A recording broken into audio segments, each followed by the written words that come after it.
নমস্কাৰ, মই ডাক্তৰ ভূপেন্দ্ৰ প্ৰসাদ শৰ্মা, মেমকেয়াৰ হস্পিটেলৰ বাৰ্ণ আৰু প্লাষ্টিক চাৰ্জাৰী বিভাগৰ চিকিৎসক হিচাপে কাম কৰি আছোঁ। মই আপোনালোকক আজি জুয়ে পৰিলে হঠাতে যদি আপোনালোকৰ জুয়ে পৰা আঘাত হয়, তেতিয়াহ'লে কি প্ৰাথমিক সাহায্য দিবলৈ এই বিষয়ে বহুতে এনেকুৱা হয় যে হাত যেতিয়া জুই লাগি যায়, মানুহে ভয়তে দৌৰ মাৰে। আচলতে দৌৰ মাৰিব কেতিয়াও নালাগে, কাৰণ দৌৰ মাৰিলে জুইকুৰা বেছিকৈ আৰু সেইকাৰণে আপোনাৰ যদি কাৰোবাৰ দুৰ্ভাগ্যবশত কাৰোবাৰ জুই লাগে, তেতিয়া লগে লগে মাটিত পৰি যাব আৰু বাগৰি যাব। আৰু সাধাৰণতে মাটিত পৰি বাগৰিলে জুইকুৰা নোহোৱা যায়।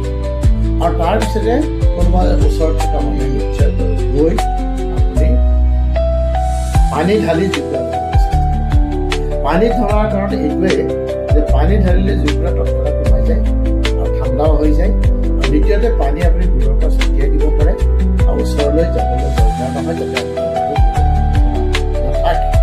বহুতে আকৌ ভাবে যে নহয় এখন ডাঠ কাপোৰ বা এখন কম্বল দিলেহে জুই মাৰে। হয়, কম্বল দিলে নিশ্চয়কৈ জুই মাৰে বা ডাঠ কাপোৰ দিলেও নাই। কিন্তু এখন ভাবি চাওকচোন, বা ডাঠ কাপোৰ এখন সকলোৱে সদায় পোৱা এটা অৱস্থাত নাথাকে।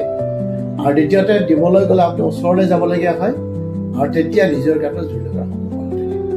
আৰু আন এটা কথা হ'ল যে ডাঠ কাপোৰখন ঢাকি দিয়াৰ পিছত অক্সিজেনখিনি পুৰি শেষ হৈ যোৱাৰ পাছতহে জুই সোমায়।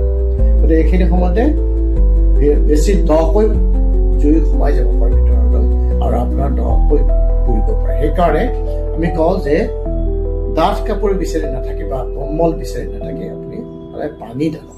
অগত্য যদি পানী ওচৰত নাথাকে, তেতিয়াহ'লে নিশ্চয়কৈ এনেকুৱা কম্বল বা ডাঠ কাপোৰ ব্যৱহাৰ কৰিব পাৰে, কিন্তু তেতিয়াও লগে লগে জুই নোমোৱাৰ লগে লগে সেইখন গুচাই দিব, যাতে দকৈ ভিতৰলৈ সোমাই নাযায়।